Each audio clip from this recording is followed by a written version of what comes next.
साक्षरता लिटरेसी।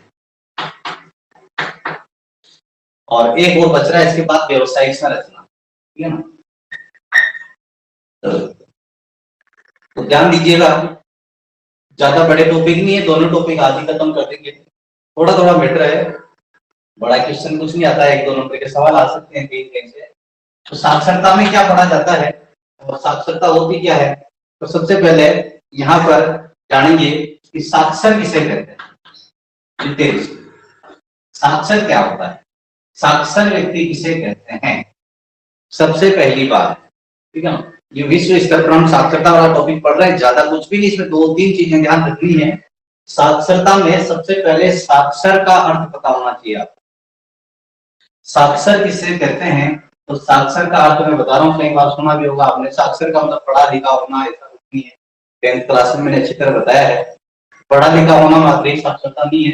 साक्षरता की जो परिभाषा है वो आपको पूरी पूरी आनी चाहिए, खूब, ठीक है ना। तो 7 वर्ष, साक्षरता की परिभाषा में बता रहा हूं मैं, 7 वर्ष से अधिक आयु का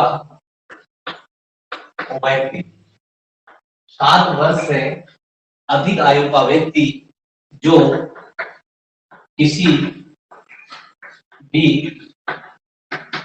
एक भाषा को,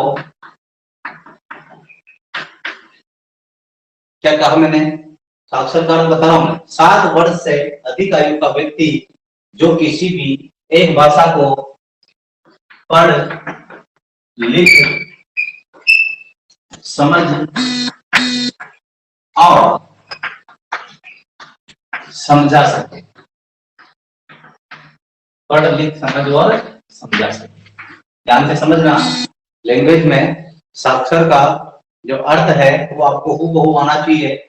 7 वर्ष से अधिक आयु का व्यक्ति जो किसी भी एक भाषा को पढ़ सके, लिख सके, समझ सके और समझा सके। समझ में आया होगा। मैंने कहा 7 वर्ष से, पहली कंडीशन क्या है, साक्षर व्यक्ति उसे कहेंगे जो 7 वर्ष से अधिक आयु का हो। 7 वर्ष से अधिक आयु के व्यक्ति, 7 वर्ष से कम आयु के बच्चे जो होते हैं उनकी स्कूल जाने की एज भी नहीं होती है, उससे अनपढ़ नहीं कह सकते। एक 5 साल का बच्चा है जिसको पढ़ना नहीं आता है, लिखना नहीं आता है, नाम लिखना नहीं आता है, उसे हम अनपढ़ नहीं कहेंगे, उसे निरक्षर नहीं कहेंगे, वो इस साक्षरता की परिभाषा में काउंट ही नहीं होता है। साक्षरता की जो परिभाषा है, वहां जो जनसंख्या गिनी जाती है, काउंटिंग की जाती है, वो 7 वर्ष से अधिक आयु की जनसंख्या को शामिल किया जाता है। तो लैंग्वेज में ध्यान दें, 7 वर्ष से अधिक आयु का व्यक्ति जो किसी भी एक भाषा को पढ़ सके, लिख सके, समझ सके और समझा सके, क्या कहलाएगा, साक्षर कहलाएगा। मैंने कहा साक्षर किसे कहते हैं, न कि साक्षरता।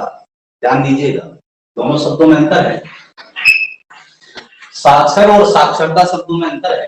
तो अब साक्षरता क्या हो गया, अगला वर्ड आइए अपना साक्षरता, लिटरेसी, साक्षरता तो उन पढ़े लिखे लोगों का। ध्यान दीजिएगा, साक्षरता एक प्रतिशत माप होता है, साक्षरता क्या होता है, एक प्रतिशत माप होता है। तो जो पढ़े लिखे लोग हैं, 7 वर्ष से अधिक आयु के पढ़े लिखे लोग हैं, उन उस जनसंख्या का अनुपात में व्यक्त करना, तो पढ़े लिखे लोगों का प्रतिशत। तो यहाँ साक्षरता की परिभाषा भी हो जाएगी, कुल जनसंख्या पर कुल 7 वर्ष से अधिक आयु, 7 वर्ष से अधिक आयु की जनसंख्या पर पढ़े लिखे लोगों की संख्या, पढ़े लिखे लोगों की संख्या क्या कहलाएगी, साक्षरता कहलाएगी। लैंग्वेज को समझे, कुछ भी नहीं है, बिल्कुल इजी टॉपिक है। 7 वर्ष से अधिक आयु की जनसंख्या पर, यानी कुल जनसंख्या किसे मानेंगे हम, 7 वर्ष। सूत्र के रूप में मैं आपको यहाँ सूत्र बता देता हूँ, जल्दी समझ में आ जाएगा। सूत्र क्या है इसका, तो सूत्र पर ध्यान दें, सूत्र में लिखना है कुल साक्षर जनसंख्या, कुल साक्षर जनसंख्या बटा 7 वर्ष 7 वर्ष से अधिक आयु की जनसंख्या है ना, कुल इंटू करना है 100 से। ध्यान दीजिएगा, मैंने कहा 7 वर्ष से कम आयु की जनसंख्या को साक्षरता में शामिल ही नहीं किया जाता है। 7 वर्ष से अधिक आयु की कुल जनसंख्या का कुल साक्षर जनसंख्या के साथ अनुपात में लिखना, प्रतिशत में निकालना। ये प्रतिशत में निकाल दिया मैंने 100 से गुणा करके। तो ये सूत्र भी आप ध्यान रख लें, मैंने एक ही स्तर पर साक्षरता अर्थ बताया है, साक्षरता का अर्थ बताया है और साक्षरता का सूत्र भी बताया है। ये चीजें आपको एनसीईआरटी किताब में नहीं मिलेगी, लेकिन वहां पर एक पैराग्राफ दे रखा है केवल आपकी किताब में साक्षरता। इसलिए जो बताया जा रहा है, जो पढ़ाया जा रहा है, इसको आप कंठस्थ करें, नोट्स बनाएं, बार बार देखें और इनको याद करने की कोशिश करें। मैंने कहा साक्षरता, साक्षर जो है, साक्षर अलग है और साक्षरता अलग है। साक्षर किसे कहते हैं? 7 वर्ष से अधिक आयु का व्यक्ति जो एक भाषा को पढ़ सके, लिख सके, समझ सके और समझा सके। जबकि साक्षरता एक प्रतिशत माप होता है। साक्षरता क्या होता है? एक प्रतिशत माप होता है। कुल 7 वर्ष से अधिक आयु की जनसंख्या पर पढ़े लिखे लोगों की संख्या से तात्पर्य है, उनके अनुपात से। ठीक है, इसके अलावा इसको प्रतिशत में लिखा जाता है और अगर सूत्र चाहे तो आप इस तरह से कुल साक्षर जनसंख्या। मैं आपको एक न्यूमेरिकल से इसको करवा देता हूं। जैसे जैसे देखिए,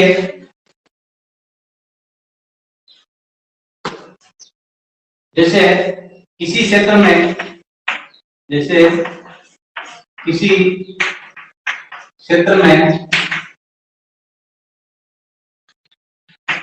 कुल जनसंख्या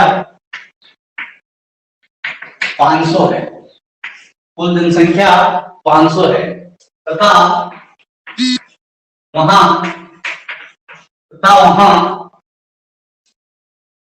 उस 500 जनसंख्या में 100 बच्चे 7 वर्ष से कम आयु के हैं। ठीक है ना, 500 लोग हैं, 100 बच्चे 7 वर्ष से कम आयु के हैं तथा 300 व्यक्ति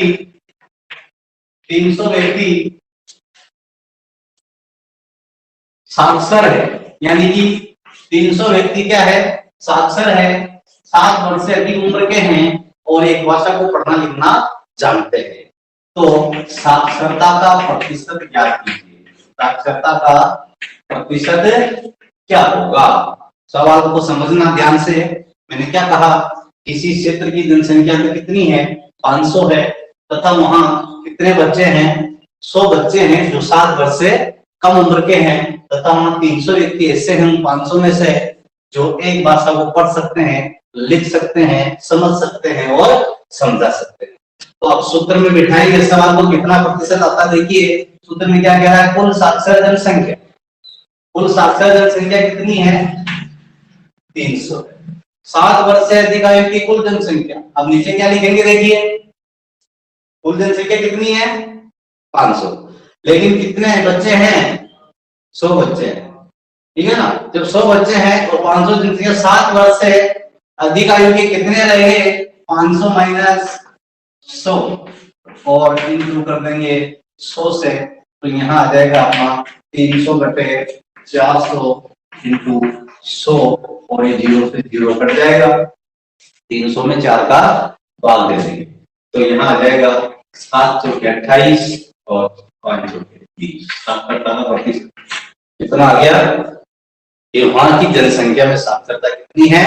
75%। अपेक्षा करता हूं ये मैटर समझ में आया होगा। मैटर कुछ भी नहीं है, सिर्फ 2 लाइन दे रखी है आपकी किताब में और इसी को समझाने के लिए मैंने इतना सारा ये बताया है।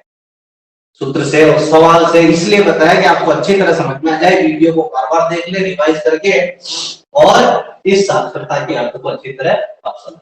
ठीक है, ये तो हो गया साक्षर और साक्षरता का अर्थ। नेक्स्ट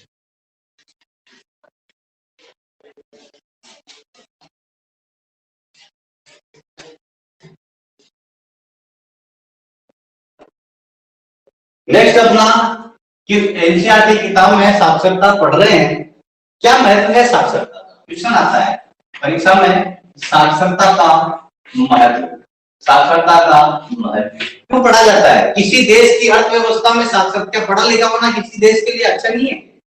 पढ़ा लिखा होना, साक्षर होना किसी अर्थव्यवस्था के लिए फायदेमंद नहीं है क्या?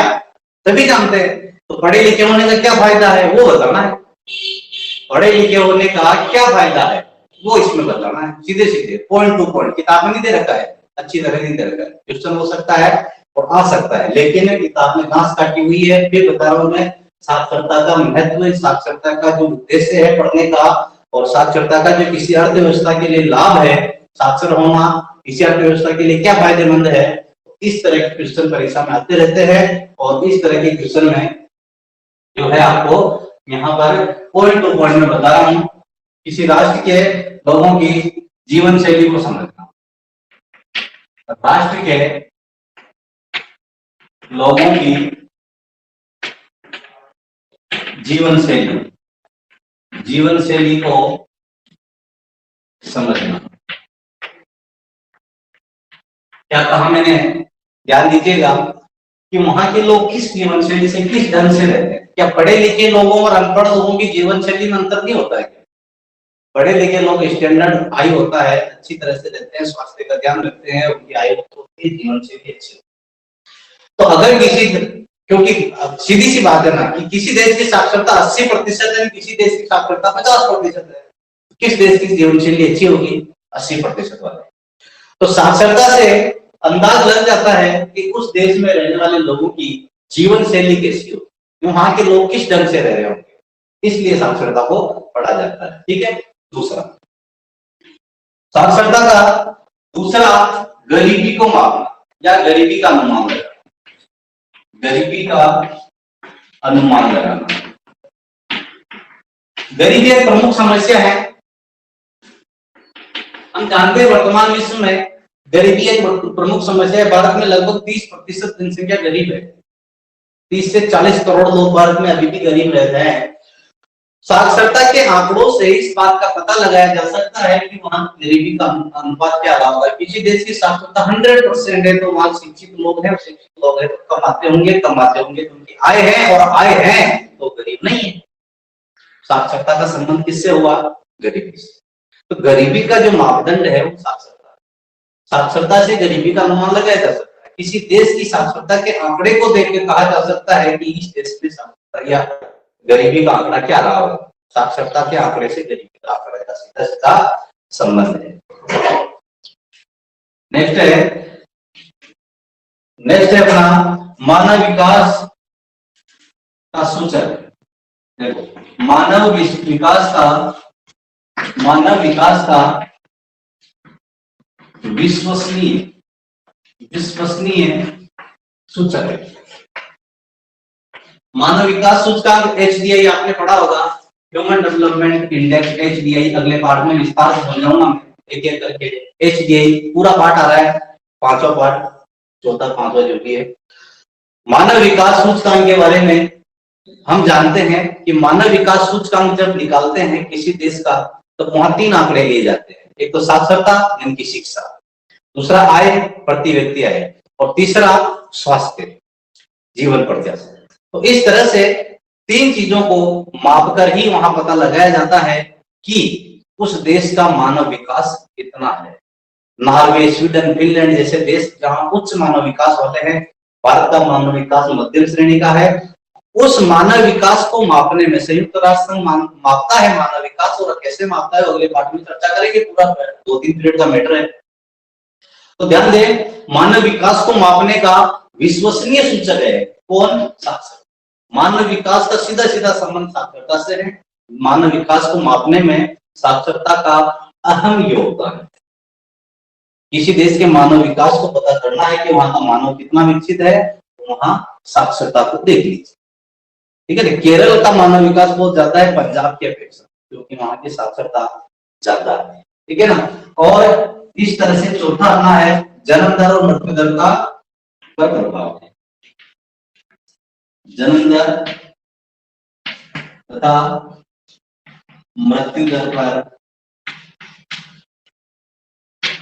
प्रभाव। देखिए टॉपिक क्या है, शिक्षित लोग, पढ़े लिखे लोग, साक्षर लोग जहां होंगे वहां जन्म दर भी कम होगी और मृत्यु दर भी, क्योंकि वो स्वास्थ्य पर भी ध्यान देते हैं, मरने पर, बीमारियों के प्रति सचेत रहते हैं, और इसलिए वहां मृत्यु दर भी कम होती है, और वो परिवार नियोजन भी करते हैं, समझदार होते हैं, जनसंख्या वृद्धि के नुकसान उनको पता होते हैं, इसलिए उनकी जन्म दर भी कम होती है। जन्म दर और मृत्यु दर दोनों ही कम होती है। जैसे हमने पहले पढ़ा था, जैसे स्थिर जनसंख्या पिरामिड और वासमान पिरामिड में पढ़ा था, ऑस्ट्रेलिया, जापान, रूस वगैरह ऐसे देश है जहां जन्म दर भी कम है और मृत्यु दर भी कम है, क्योंकि वहां साक्षरता का प्रतिशत 100%, साक्षरता का महत्व पढ़ रहे हैं, ठीक है ना। साक्षरता के महत्व में अगला पॉइंट है अपना रोजगार पर प्रभाव। रोजगार पर प्रभाव, साक्षरता का प्रभाव किस पे पड़ता है? रोजगार। आप सीधा जानते हैं, पढ़े लिखे लोग कहीं न कहीं रोजगार ढूंढ लेते हैं, काम धंधे की तलाश कर लेते हैं। अनपढ़ व्यक्ति को काम नहीं मिलता है, मिलता है तो कम पैसे वाला मिलता है, कम तनख्वाह मिलती है, फलस्वरूप गुजर बसर नहीं कर सकता।